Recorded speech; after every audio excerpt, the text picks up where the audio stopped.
everyone, welcome back to Relax with Animal Facts. I am Stef Wolfe, and today I am going to be learning with you about our furry, scaly, or possibly even slimy friends. And in today's case, it is definitely going to be a slimy friend of ours because we are covering the oh-so-wonderful Giant Manta Ray. This, of course, is a very special listener episode dedicated to Rose, Rachel, Rebecca, Preston, Nolan, and Jordan. I hope all of you enjoy your very own episode. If you would like to support the mission of this podcast while getting more of it, you can go to patreon.com/relaxwithanimalfacts. You can try it out with a 7-day free trial, and you can sign up for as little as $1 a month. Also, just a big shout out to George Vlad. It is because of his audio work that we are able to visit some awesome places around the world. His work is linked in the description, and I encourage you all to check him out. And now, let us begin to wind down a little bit. If you are listening for the first time, I give you an open arms welcome to the Animal Podcast family. And if you are returning, you know exactly what I am about to say. I have 3 primary exhortations for you. The first is that you put on a pair of flippers, a wetsuit, and some scuba gear. We are definitely going to be needing those for where we are going today. And my second encouragement to you is that you realize perhaps where you are carrying some tension. Wherever it is, my exhortation to you is the same. Do your best to relax whatever it is you are tensing, and if you aren't exactly sure where you do carry tension, you can start in your mind from the bottom of your feet and work your way up mentally, up to the top of your head, kind of just relaxing as you go. It can be just a little bit tough to go on our adventures when we are stiff as a board. Instead, we want to let go like Jell-O. You can even bring up in your mind whatever flavor of Jell-O you like and do your best to impersonate it. You are trying to steal away another Oscar from DiCaprio with your Jell-O impression. My third and final exhortation to you is that you give your mind permission to wander and journey with me as we go into some warm oceanic waters where the giant manta ray resides.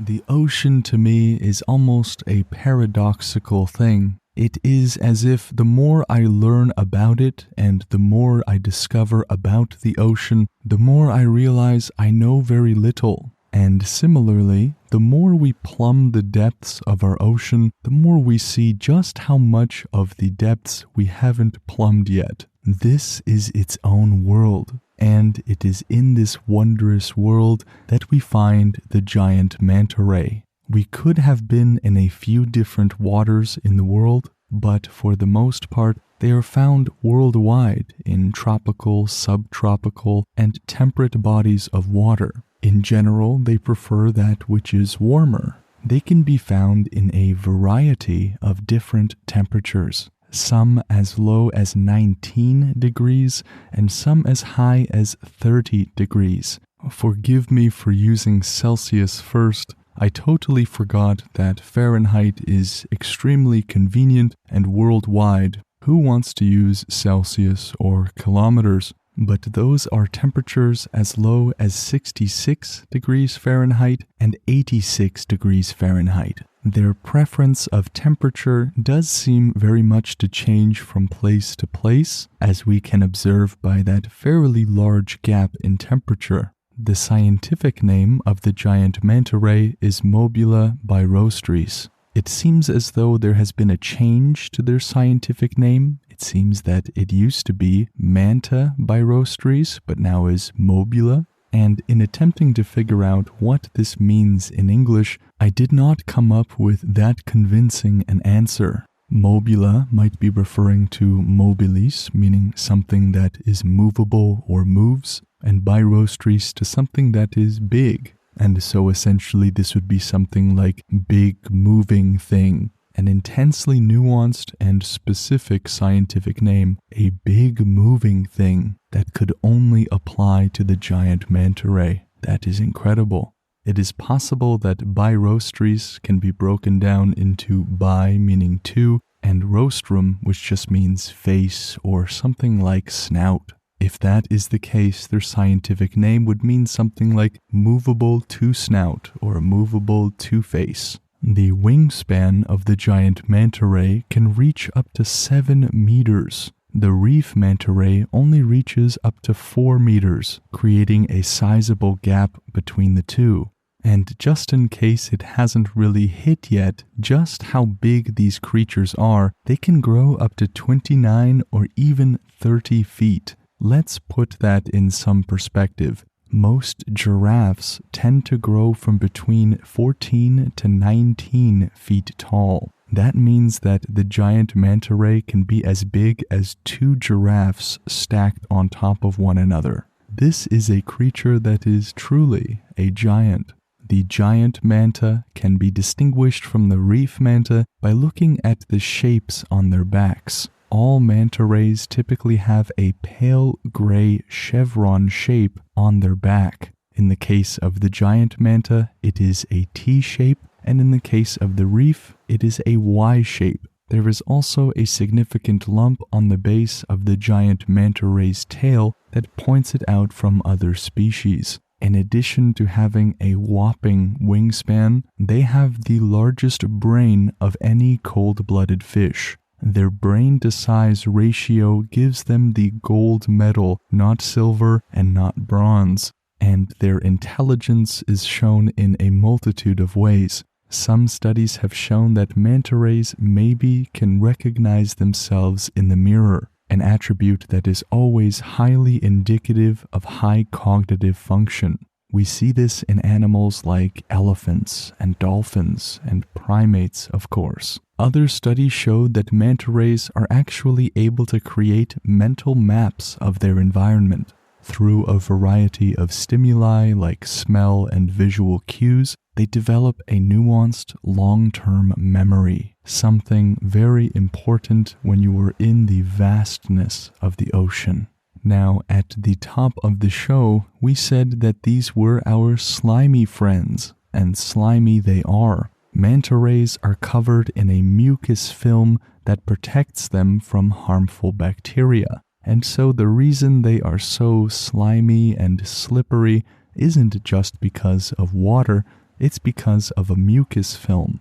It plays a crucial role in maintaining their immune system, and if it was ever to go away, perhaps from some kind of human interaction, it would leave the ray open to illness. It is like a slimy suit of armor. These are one of the reasons why a lot of people are told not to touch these manta rays. It's not because they are particularly harmful to human beings, it is because we, in our touch, can be particularly harmful to them. These creatures can weigh up to 5,300 pounds, about 2,404 kilos. They may look like they are light because they are so flat, but this is one dense ocean pancake. They also take the gold medal on being the only vertebrate animals with 3 paired appendages. We are talking about 2 sets of gills, 2 lobes that extend from their mouth and funnel into the water, and 2 wing-like pectoral fins. Just in clarifying, in case the word vertebrate is unknown, a vertebrate is any animal that has a backbone. That makes you and I vertebrates. We have cervical spine vertebrae, we have a thoracic spine vertebrae, and while the manta ray surely has a different spinal column than we do, we at least share it in common. All manta rays have that large diamond-shaped body with ventrally placed gill slits laterally placed eyes, which means on the side, and these very wide mouths underneath. I have seen videos where a manta ray is pressed up against glass, and it looks like they are smiling all the time. But while we are on that topic, let us get into how they eat. The giant manta ray is a filter feeder. Basically, they swim like they are on a cruise control with those big mouths wide open, drawing in all kinds of zooplankton and krill. What filters these feeders are gill plates that are like tiny rakes that line their mouths. And using again their amazing intelligence, they have been seen to do things like somersaults. And once again, placing on display for us their unique intelligence, they have come up with their own creative ways of feeding. If there is an area that is just jam-packed with krill, they will do somersaults over and over again. And as they are going repeatedly through that circle, it creates a cyclone effect that traps the fish in the spiral. Using physics to hunt is a special thing. In terms of their behavior, giant manta rays are typically solitary creatures. They will come together to feed, but other than that, they're mostly going solo, hunting deep below the surface of the sea. Although they are filter feeders, they are no less a predator. In addition to keeping zooplankton and krill populations in check, they contribute to the very delicate ecosystem by going to their dedicated cleaning stations. As people, we might go to the car wash, but the manta ray goes to little spots on the coral reef where smaller creatures will just come up excitingly to give them a thorough clean. This will remove both dead skin and maybe even parasites. And with their amazing memories, they have been shown to like to go to the same spot each time. This is like finding a hairstylist or a barber that you like. Once they do it right the first time, you will follow that person to the ends of the earth. The manta ray does the same thing. Why take a chance going to someone who isn't going to clean you properly when you know the right spot? Isn't that awesome? It is important to note that while they stay still for this cleaning process, for the rest of the time they are always swimming. They are constantly in a state of motion. This is because they need to move to breathe. As they glide forward, water is spread over their gills, which they use to extract oxygen. And so, in turn, that means if they are not swimming, they are not getting oxygen. Boy, am I glad to not have this mechanism. And speaking of being in motion, manta rays do something that still have scientists kind of scratching their heads. They have been seen to repeatedly jump out of the water. It seems intuitive to see dolphins just going up and out of the water, or maybe whales. But why does the gargantuan sea frisbee also do it? Some have postulated that it is to escape predators. Some postulate that instead of going to their dedicated cleaning stations, by basically belly flopping on top of the water, they can shake off parasites. The last reason is to give birth. But manta rays have been seen jumping out of the water together for hours at a time. And so I would like to postulate a fourth reason. They think it's fun. It's like the spinner dolphins. Why do they jump out of the water and spin like madmen? You know that it is because if both you and I had the speed of a dolphin underwater, we would be doing the exact same thing. But who knew that manta rays did it too? One fact that is kind of embedded in the other facts is that giant manta rays can tolerate all different kinds of pressure in the sea. They can go down to depths of over 1,000 meters, and they are even able to breach the surface of the water to do their little fun. There are animals that are in the deep sea that if you were to take them above would change drastically or not even be able to survive the pressure difference. This shows the giant manta ray to be pretty flexible. As to why and when they change pressures, some say it is influenced by seasons, some say maybe by the abundance of predators, but there is no rock-solid answer. When they are in groups together, giant manta rays can be very social. There are videos online depicting them dancing with one another, doing a graceful courtship ritual where they swim in synchronicity around one another. They have been known to interact with divers, dancing around them and sometimes just floating above them, maybe just to feel some of those bubbles on their belly. Manta rays can live in the wild for up to 50 years of age. Female manta rays around the age of 8 to 10 years old are able to bring new manta rays into the world. They will give birth on average once every couple of years, usually to 1 or 2 little manta rays. Unlike many other creatures, when the babies are born after about 12 to 13 months, they can pretty much immediately survive on their own. How amazing is that? And now let us move on to the name manta. What does it mean, or where does it come from? Well, in Spanish, manta means blanket or cloak. This describes the looks of the animals as, of course, flat and large, and we can see, of course, how they resemble a blanket. That Spanish word manta comes from the late Latin word mantum, which goes back to another Latin word mantellum, which basically means cloak. And now let us move on to the portion of the episode in which I leave a little bit of my humanity behind each time. Let's do the dad joke of the episode. Are you ready for this one? Where do manta rays learn to read? In elementary school.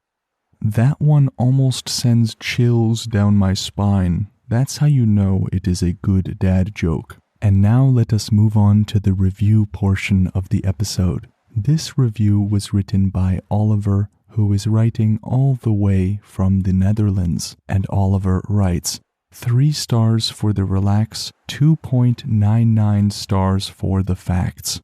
Thank you, Oliver, for the 5.99 out of 6. I am absolutely desperate to find out how I can make up for that 0.01 star that is left out of that 6-star rating. Perhaps each episode could be about half a second longer, maybe a second shorter, but I will not rest until I get a 6 out of 6 review. For those who are a little bit confused, I encourage you to watch the last episode in which the review gives this one a little bit of context. If the show helps you at all, leaving a review like Oliver did is one of the best ways you can help the show grow. It takes just a couple of minutes, and if you have already done that or would like to do more, sharing it with a friend or following the podcast, subscribing to it, doing all that good stuff really helps. If you would like to request an animal for a future episode, you can do so by going to relaxwithanimalfacts.com and clicking on the Animal Request tab.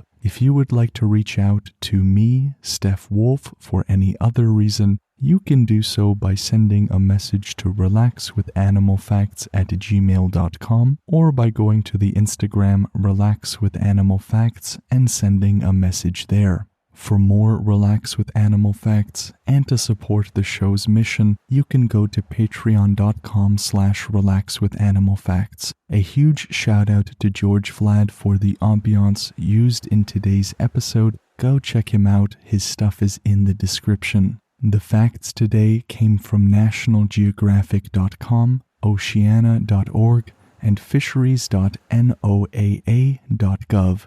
What an amazing creature we have learned about today. This is truly one of the most unique creatures we have covered on the show. A sea pancake that weighs thousands of pounds, filter feeds, and is extraordinarily intelligent. I hope one day that I can go scuba diving or something where I can get a look at this creature myself. Maybe one day, maybe one day. Thank you for taking the time to go on this journey with me, and I look forward to the next adventure together with the next animal. Take care.